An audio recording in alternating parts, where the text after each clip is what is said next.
There are moments in royal history when a single announcement seems to signal the beginning of an entirely new era. Not because a crown has changed hands, but because responsibility has. And when that responsibility shifts inside Britain's most famous family, every gesture, every expression, and every silence suddenly carries extraordinary meaning. In recent weeks, headlines and social media have been filled with dramatic claims suggesting that King Charles III has made a bold decision to accelerate Prince William's rise to power, leaving Queen Camilla stunned by the unexpected development. But did such an announcement actually take place? Or are these sensational headlines masking a much deeper story about how the modern monarchy is quietly preparing for its future? As of today, there has been no verified public announcement from Buckingham Palace that King Charles has declared Prince William's immediate rise to power in the dramatic way many online stories suggest.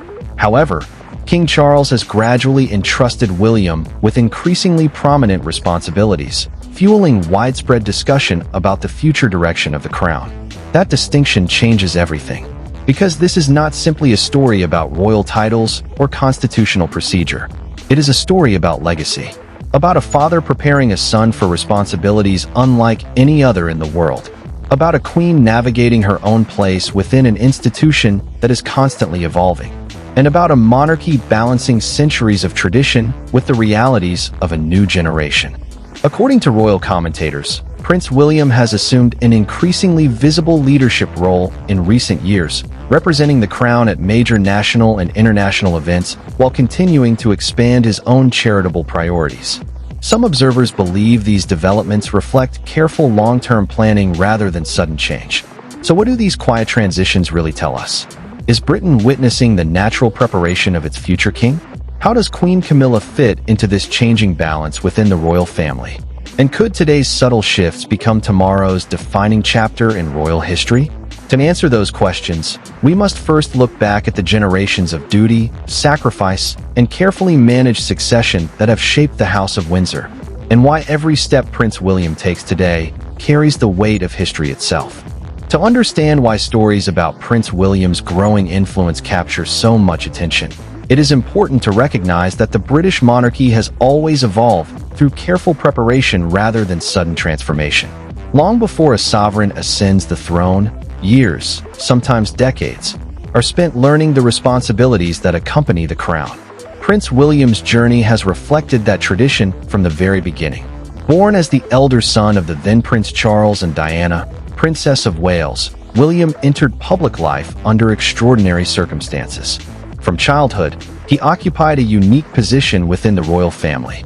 The public knew he was destined to become king one day, yet he was also expected to experience enough normality to develop into a capable and grounded leader. That balance proved challenging. His early years unfolded beneath the intense scrutiny of the world's media, particularly after the breakdown of his parents' marriage. Every school appearance, family holiday, and public engagement attracted enormous attention. Then, in 1997, the death of Princess Diana became one of the defining moments of modern royal history. The images of a young William walking behind his mother's coffin remain etched into the public memory. Those scenes transformed him from simply an heir into a figure with whom millions felt a deeply personal connection. Behind the ceremonial formality was a teenage boy navigating unimaginable grief while carrying the expectations of an ancient institution. Many royal commentators believe those experiences shaped William's understanding of public duty. Rather than embracing constant publicity, he has often appeared to favor a more measured approach. Over the years, his priorities have included mental health awareness, environmental conservation through the Earthshot Prize, homelessness initiatives, and supporting emergency responders and military personnel. His public image has gradually become associated with steady leadership rather than dramatic headlines. Alongside him has been Catherine, Princess of Wales. Since joining the royal family, Catherine has steadily built a reputation for careful preparation and long-term commitment. Her work focusing on early childhood development, mental health, and family well-being has earned praise across political and social divides. Together, William and Catherine have increasingly come to represent the next chapter of the monarchy. Not because they seek greater prominence, but because constitutional succession naturally places more responsibility upon them as time progresses. That gradual transfer of responsibility became even more noticeable following the accession of King Charles III. For decades, Charles himself experienced what many have described as the longest apprenticeship in royal history. As Prince of Wales, he spent years developing charitable organizations, environmental initiatives, and community projects while preparing for eventual kingship. When Queen Elizabeth II passed away, that preparation finally became reality. But Charles also inherited another responsibility. He now had to begin preparing his own successor. This process rarely unfolds through dramatic announcements. Instead, it occurs through carefully planned public engagements, international visits, constitutional duties, state ceremonies, and increasing representation on behalf of the sovereign. Royal historians frequently note that these gradual transitions are designed to preserve stability. The monarchy functions best when continuity appears seamless. That is why reports describing William's expanding responsibilities often attract widespread attention. Every additional state visit, diplomatic mission, or ceremonial appearance is viewed by many observers as another step in his long preparation for kingship. At the center of this evolving picture stands Queen Camilla. Her path into the royal family has been unlike that of any queen in recent British history. For years, public opinion toward Camilla remained deeply divided because of the historical circumstances surrounding her relationship with Charles. Over time, however, she established herself through charitable work, literacy campaigns, and consistent support for the king during official engagements. Today, her constitutional role is clearly defined. She serves as queen alongside King Charles III, supporting his work while carrying out her own official duties. Yet discussions about William's future sometimes create the mistaken impression that his growing responsibilities somehow diminish Camilla's position. Publicly available evidence does not support that conclusion. Under Britain's constitutional monarchy, these developments are not competing narratives. They are complementary ones. As King Charles continues carrying out the duties of sovereign, Prince William simultaneously prepares for the responsibilities he will eventually inherit. Queen Camilla remains an integral part of the king's reign, while William's increased visibility reflects the long-established principle of preparing the next generation well before succession occurs. Still, the public often looks beyond constitutional procedure. People notice body language during balcony appearances. They observe seating arrangements at major ceremonies. They analyze speeches, photographs, and even brief conversations captured by cameras. Every detail becomes part of a larger narrative about the monarchy's future. Some royal commentators have suggested that William's growing confidence reflects years of careful mentorship from both Queen Elizabeth II and King Charles III. Others believe Catherine's steady partnership has strengthened public confidence in the future king and queen. Whatever interpretation one accepts, one fact remains clear. Prince William occupies a position unlike any other member of his generation. Every decision he makes today is viewed through the lens of tomorrow's crown. That reality explains why stories claiming an immediate rise to power spread so quickly. They tap into a genuine public awareness that change is already underway, even if it is unfolding gradually rather than dramatically. But what exactly has changed behind palace walls? What responsibilities has William quietly assumed that have led so many observers to believe a new chapter has already begun? And why do some commentators describe this period as one of the most carefully managed transitions in modern royal history? Those questions lead us to the heart of the story, where quiet constitutional evolution becomes far more compelling than any sensational headline. The idea that King Charles III has suddenly propelled Prince William into power makes for an eye-catching headline.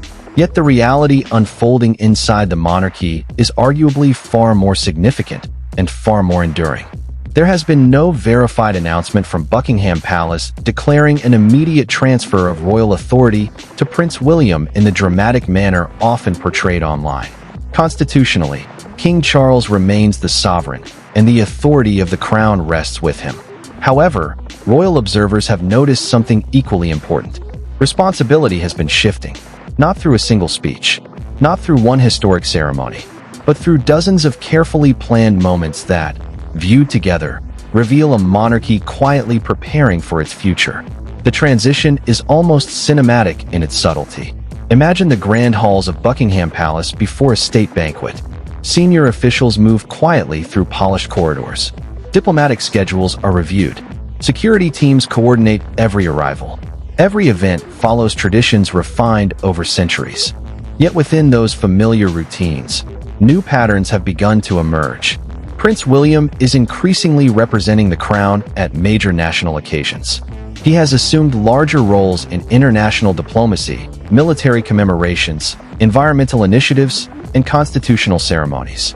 According to royal commentators, these appearances are not random. They reflect years of careful preparation designed to ensure continuity for the institution. Each engagement sends a quiet message, not that the king is stepping aside, but that the future king is steadily learning to shoulder greater responsibility. Some observers describe this as an apprenticeship entering a more advanced stage.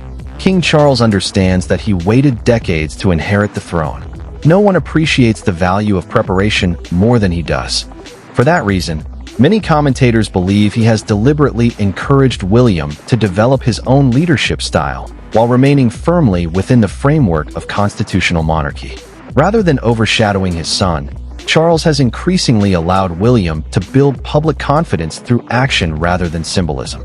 That confidence has become especially noticeable during periods of national importance. Whether attending remembrance ceremonies, representing Britain abroad, or speaking on issues such as environmental innovation through the Earthshot Prize, William has demonstrated a growing ease in roles once associated primarily with his father. His public speaking appears more assured. His interactions with world leaders have become more natural. His understanding of constitutional responsibility has visibly matured. Alongside him, Catherine has strengthened that impression. During official visits, charitable engagements, and national commemorations, she projects a calm composure that many commentators believe reassures both the public and the institution itself.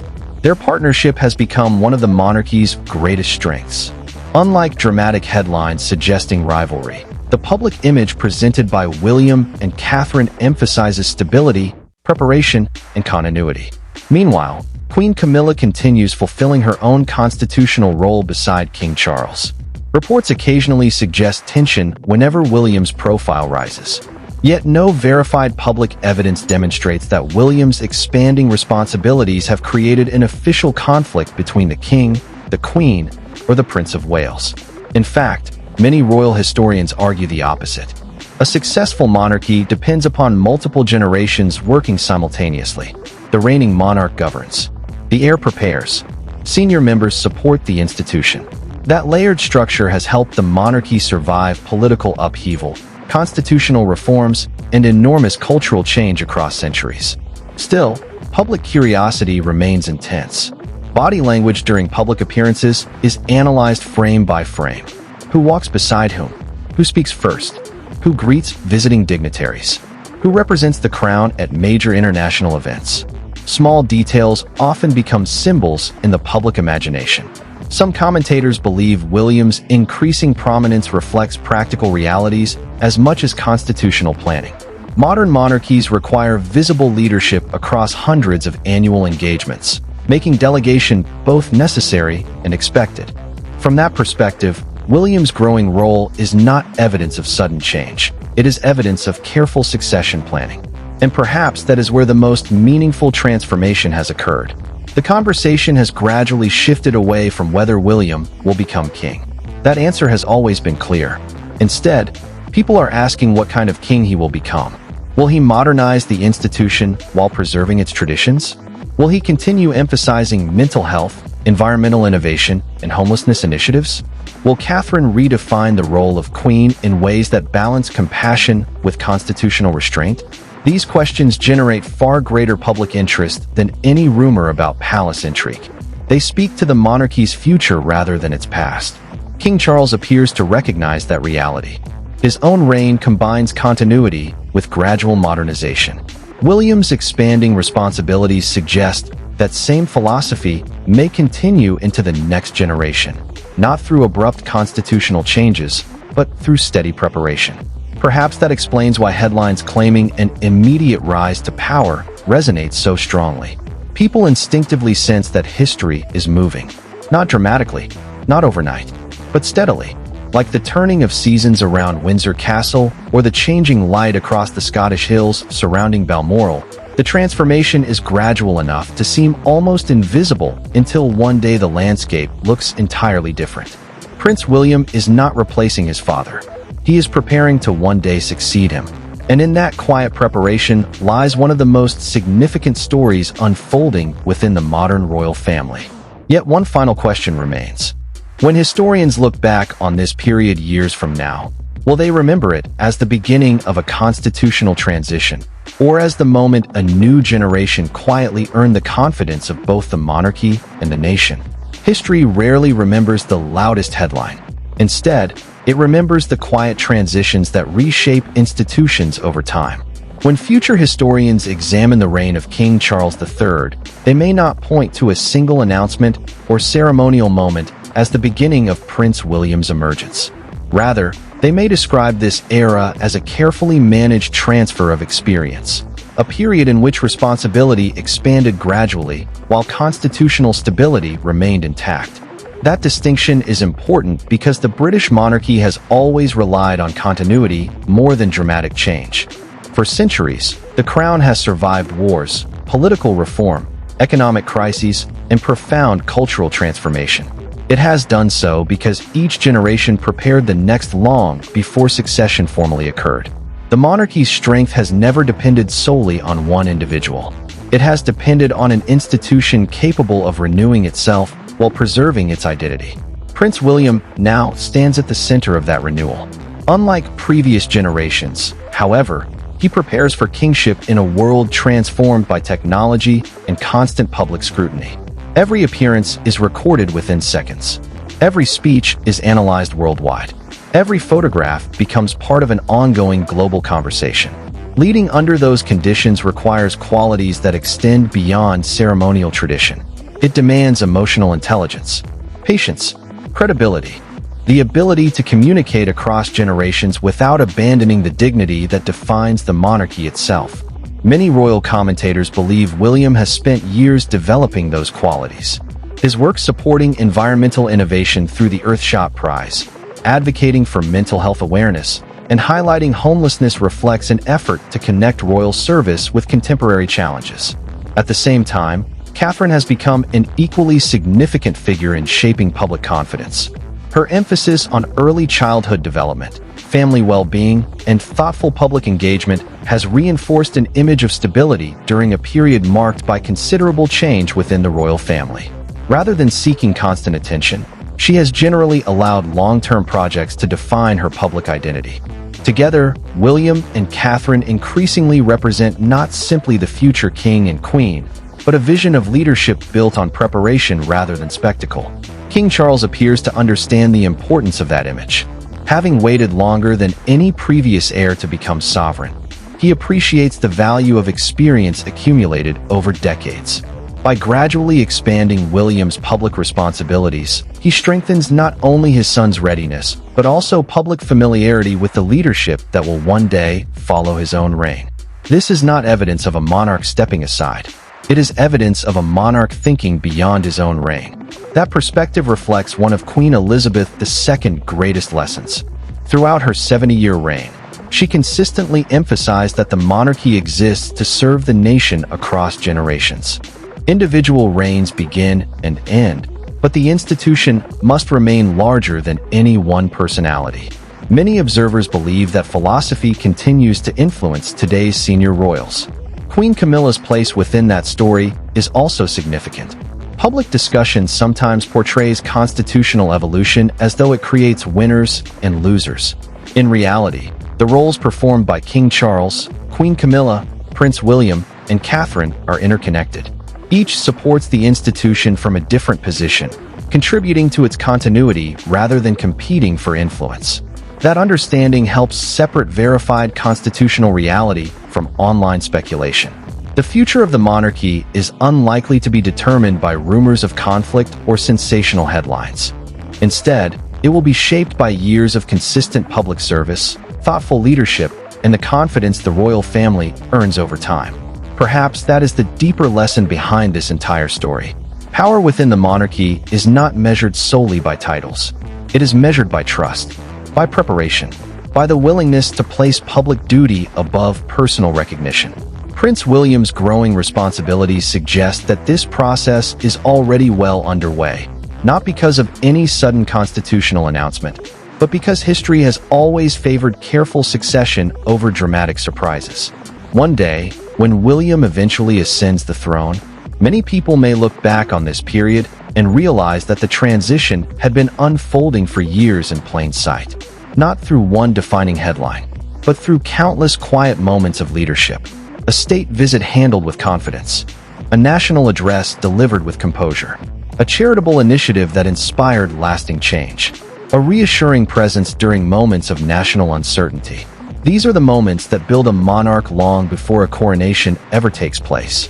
In the end, that may become the enduring legacy of King Charles III's reign. Not simply the decisions he made as sovereign, but the care with which he prepared the next generation to inherit an institution that has endured for centuries. And if that legacy succeeds, future generations may remember this chapter not as the story of power changing hands, but as the story of responsibility being patiently, thoughtfully, and deliberately passed forward. As we've explored today, the future of the British monarchy is shaped far less by sensational headlines than by years of quiet preparation, unwavering duty, and the trust earned through public service. While rumors may spark debate, history is ultimately written by actions, not speculation. We'd love to hear your perspective. Do you believe Prince William is already demonstrating the qualities of a future king? Or do you think the monarchy still has many years before that next chapter truly begins? Share your thoughts respectfully in the comments below. If you enjoyed this documentary and appreciate thoughtful, fact-based royal storytelling, please give this video a like, subscribe to the channel, and turn on notifications so you never miss our next in-depth look at the people, traditions, and defining moments shaping the future of the royal family. Thank you for watching, and we'll see you in the next documentary.